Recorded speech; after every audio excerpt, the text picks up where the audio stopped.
पढ़ाई अच्छी चल रही होगी। हम पढ़ रहे थे बच्चों स्टेट के लिए और HPSC के लिए भी स्क्रीनिंग का जो हमारा एग्जाम है। इससे पहले लेक्चर था उसमें हमने पढ़ लिया था हेलोएल्कीन का जो फर्स्ट पार्ट था वो हमारे पास आ गया था। आज जो हमें स्टार्ट करना है वो हेलोएरीन करना है। बात समझ में आ गई आप सबको? तो हम सबसे पहले इसकी प्रिपरेशन करते हैं, ठीक है। अब देखो, अगर आपके पास मान लीजिए ये बेंजीन है और आपको बेंजीन से यहाँ पे कोई भी यहाँ पे X ग्रुप लगाना है, मतलब वो फ्लोरीन हो सकता है, क्लोरीन है, ब्रोमीन है या बच्चे आयोडीन हो सकता है, ठीक है। अब देखो आप क्या करेंगे, यहाँ पे मान लीजिए मैंने Cl2 यहाँ पे ऐड कर दिया इन दी प्रेजेंस ऑफ, जैसे यहाँ FeCl3 आप ले सकते हैं, ठीक है ना। इनमें से आप कोई भी ग्रुप ले सकते हैं। अब यहाँ पे इलेक्ट्रोफिलिक सब्स्टिट्यूशन रिएक्शन होती है बच्चे। इलेक्ट्रोफाइल जो होता है ना, जैसे यहाँ पे X जो आएगा वो पॉजिटिव फॉर्म में आएगा, इलेक्ट्रोफाइल यहाँ पे आने वाला है, ठीक है। तो यहाँ पे इलेक्ट्रोफाइल पूछे आपसे तो Cl पॉजिटिव यहाँ इलेक्ट्रोफाइल होने वाला है। तो यहाँ क्या हो जाएगी, यहाँ पे Cl आ जाएगा क्योंकि मैंने Cl2 FeCl3 लिया है। अब देखो यहाँ पे ध्यान रखने वाली बात क्या है कि अगर ये I2 होता और FeI3 आप लेते, ये जो प्रोसेस होता है वो रिवर्सिबल रिएक्शन होती है। अगर आप ये रिएक्शन करें और यहाँ पे आयोडीन लेके आए तो ये रिएक्शन रिवर्सिबल होती है। अगर इसको आपको स्टॉप करना है, ऐसे ना हो कि वापस से वही बेंजीन बन जाए, तो इसके लिए हम क्या करते हैं बच्चे, या तो HNO3 को यूज करो या फिर आयोडिक HiO3 आयोडिक एसिड को यूज करो, क्योंकि ये बहुत अच्छे ऑक्सीडाइजिंग एजेंट होते हैं। तो ऐसा नहीं होगा कि भाई वापस से यहाँ पे बेंजीन बनना शुरू हो जाए, I2 बनना शुरू हो जाए, ऐसा नहीं होगा, ठीक है। वो HI में उसको कन्वर्ट कर देंगे और यहाँ पे आयोडीन आ जाएगा, ठीक है। अगर आप ये देखें कि कई बार ये क्वेश्चन यहाँ पे आता है, चलो एक कन्वर्जन आप मुझे बताना। जैसे यहाँ इथाइन है और ये रेड हॉट ट्यूब में है, RHT लिखा हुआ मिलेगा, तो आप सबको पता होना चाहिए बेंजीन बन जाता है बच्चे, क्या है, बेंजीन बन जाता है। अगर इथाइन को रेड हॉट ट्यूब में से पास करते हैं, इसके 3 मॉलिक्यूल लिए जाते हैं तो बेंजीन बन जाता है। और अगर इसमें से Cl2 Fe की प्रेजेंस में है तो आपको पता लग गया होगा, क्लोरोबेंजीन यहाँ पे बन जाएगा, ठीक है। अब देखो, अब एरोमेटिक SN1 आपको करा रहे हैं, ठीक है। SN1 मैंने पिछले लेक्चर में पढ़ा दी थी। अब एरोमेटिक SN1 है, उसमें आपके पास डाइजोनियम आता है। डाइजोनियम में अलग से चैप्टर आपको कराऊंगी, बहुत बहुत ज्यादा इंपॉर्टेंट है बच्चे, बहुत ज्यादा। तो ये ग्रुप यहाँ से निकलता है बच्चे, SN1 में क्या था, कार्बोकेटायन बनता है, यहाँ भी कार्बोकेटायन बन जाएगा। ये बहुत अच्छा लिविंग ग्रुप है, बहुत जल्दी निकल जाता है। और क्या बन जाता है, N2 गैस प्लस में Cl नेगेटिव। यहाँ पे आप कोई न्यूक्लियोफाइल अटैक कर देगा यहाँ पे, तो ये क्या बन जाएगा बच्चे, इस पे आप क्या लगा देना, फिर न्यूक्लियोफाइल लगा देना, ठीक है। ये क्या है, कार्बोकेटायन फॉर्मेशन इसमें हो रहा है, 2 स्टेप रिएक्शन है। और जो कार्बोकेटायन फॉर्मेशन वाला जो स्टेप होता है वो RDS होता है, मतलब रेट डिटरमाइनिंग स्टेप होता है, ठीक है। अब इसी में अगर आपके पास डाइजोनियम है और उसकी रिएक्शन कर दी जाए बच्चे CuCl और HCl हो साथ में, तो यहाँ पे क्या आके लग जाता है, Cl आके लग जाता है। और ये सेंडमेयर रिएक्शन कहलाती है, कौन सी, सेंडमेयर। अगर मैं क्या हटा दूं, सिर्फ मैं यहाँ पे क्या लगा दूं, अपना Cu लगा दूं और Cl हटा के और HCl की प्रेजेंस में हम कर दें तो वो गटरमैन हो जाती है, ठीक है। मैं कराऊंगी स्पेशली, मैंने कहा कि हम जो अपना गटरमैन कह रहे हैं, ग्रिग्नार्ड वाला चैप्टर अलग से हम करेंगे क्योंकि उसकी रिएक्शन बहुत ज्यादा इंपॉर्टेंट है, ठीक है। अगर इसी की रिएक्शन आप किसके साथ कर दें, HCN के साथ, और CuCN है तो यहाँ पे आके Cn लग जाएगा बच्चे, डाइजोनियम हटेगा Cn आके लग जाएगा, ये न्यूक्लियोफाइल है, ठीक है। और फिर अगर CuBr और HBr होगा तो ऊपर आके क्या लग जाएगा, यहाँ पे Br आके लग जाएगा बेंजीन पे, ठीक है। बात समझ में आ गई। फिर एक रिएक्शन हो रहा है जिसको बेल-स्कीमैन रिएक्शन बोलते हैं, लिख देती हूँ यहाँ पे, बेल-स्कीमैन रिएक्शन, ठीक है। इसमें क्या होता है बच्चे, वही डाइजोनियम आपको लेना है और यहाँ पे HbF4 और आपको हीट करना है, ठीक है। या फिर क्या लिखा हुआ मिल जाएगा, HF प्लस में BF3, ये भी लिखा हुआ मिल सकता है। तो यहाँ पे फ्लोरीन लगा देना बच्चे, क्या फ्लोरीन लगा दोगे, प्लस में BF3 निकल जाएगा, HCl निकल जाएगा और प्लस में N2 गैस बाहर निकल जाएगी। अगर आपको आयोडीन लाना है तो KI के साथ रिएक्शन कर देना, यहाँ पे आयोडीन आके लग जाएगा। बात समझ में आ गई आप सबको? तो ये आपको ध्यान रखना है। अच्छा, डाइजोनियम बनाओगे कैसे वो भी तो पता होना चाहिए। आपके पास एनिलीन है NH2, इसमें क्या डाल दोगे NaNO2 प्लस में HCl और 0 to 5 डिग्री सेल्सियस यहाँ पे टेम्परेचर, तो डाइजोनियम बन जाता है। ठीक है, ये ध्यान रखना है डायरेक्ट। इस रिएक्शन को बोलते हैं डाई एजोटाइजेशन रिएक्शन। ये डाइजोनियम बना है तो डाई एजोटाइजेशन रिएक्शन इसको बोलते हैं। फिर और देखो, एरोमेटिक में SN2 रिएक्शन आपको देखनी है। अब ध्यान से समझना बच्चे, क्या ये रिएक्शन होगी कि नहीं होगी, बस मुझे ये बता देना। मैंने पहले भी लेक्चर में आपको बताया था, मैं ये सोचूं कि भैया न्यूक्लियोफाइल आ जाएगा और इसको रिप्लेस कर देगा, क्या ऐसा पॉसिबल है? ये पॉसिबल नहीं है। उसका कारण क्या है, ये स्टेट में एक सवाल पूछा गया था तो आपको पता होना चाहिए। ये पॉसिबल क्यों नहीं है?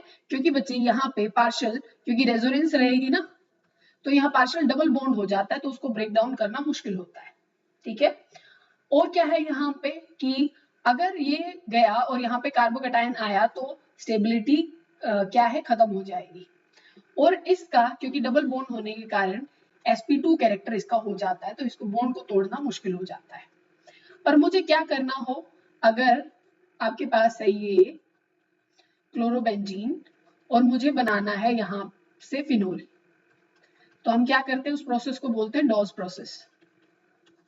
इंडस्ट्रियल मेथड है, तो क्या किया जाता है, एक्वस NaOH लोगे, टेम्परेचर 623 केल्विन और 300 ATM प्रेशर, मतलब कितनी ज्यादा आपको मेहनत करनी पड़ रही है in the presence of H positive, तब जाके ये प्रोसेस होगा। ये डॉस प्रोसेस है। ठीक है, अब आप नेचुरल तरीके से कैसे कर सकते हैं? ये तो आपने बहुत ज्यादा टेम्परेचर लिया, इतना ज्यादा प्रेशर लिया, पर बिना इस प्रेशर को और इसके आप इस रिएक्शन को कैसे कर सकते हैं, मतलब कैसे सब्स्टिट्यूट आप कर सकते हैं न्यूक्लियोफाइल को?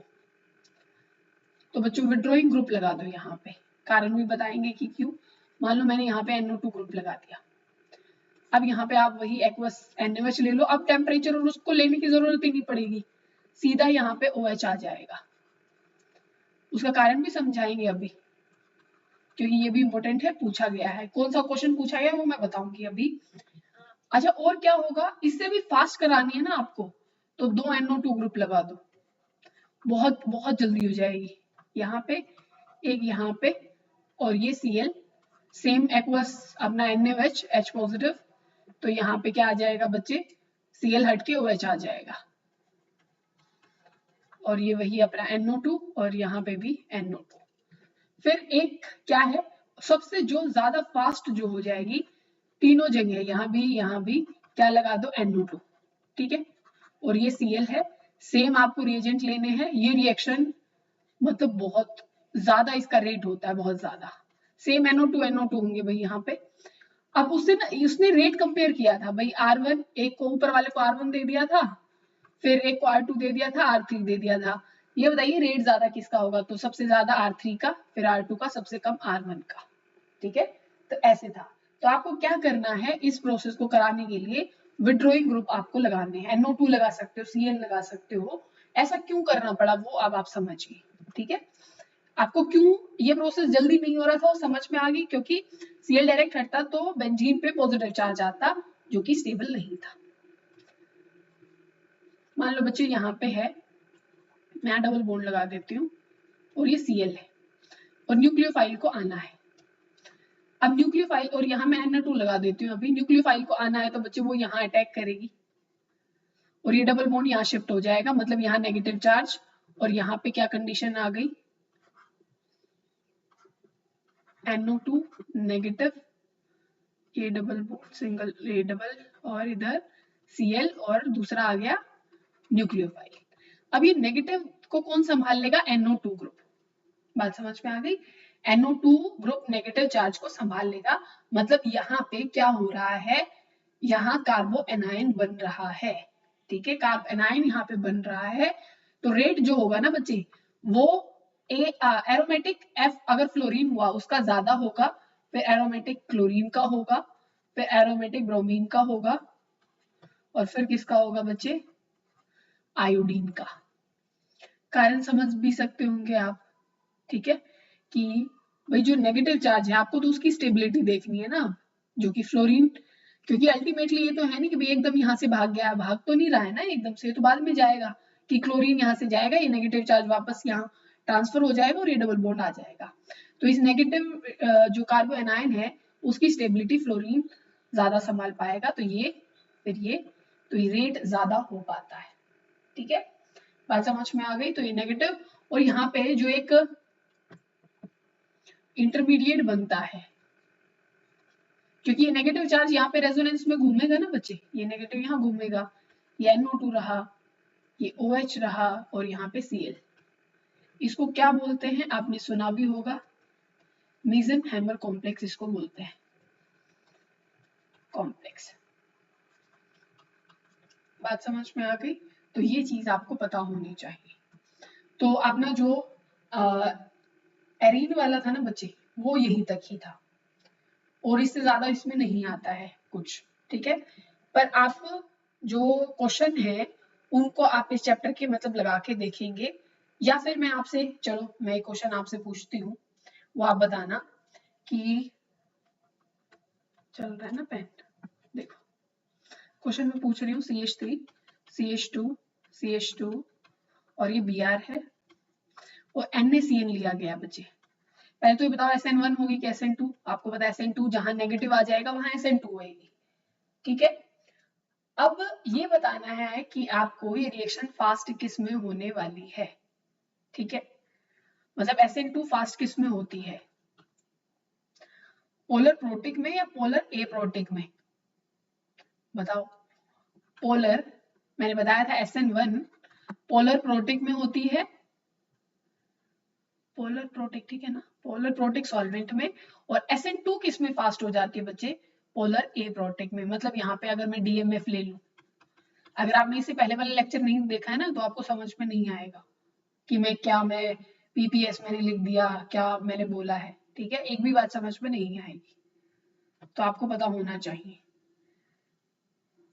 अच्छा, SN1 में जो कायरन सेंटर होता है बच्चे, वहां पे क्या होता है, रिटेंशन होता है, इन्वर्जन होता है, रेसमाइजेशन होती है, तो आपको पता होना चाहिए SN1 में रेसमाइजेशन होती है, और ये नीट के क्वेश्चन है ये सारे के सारे, ठीक है, बात समझ में आ गई।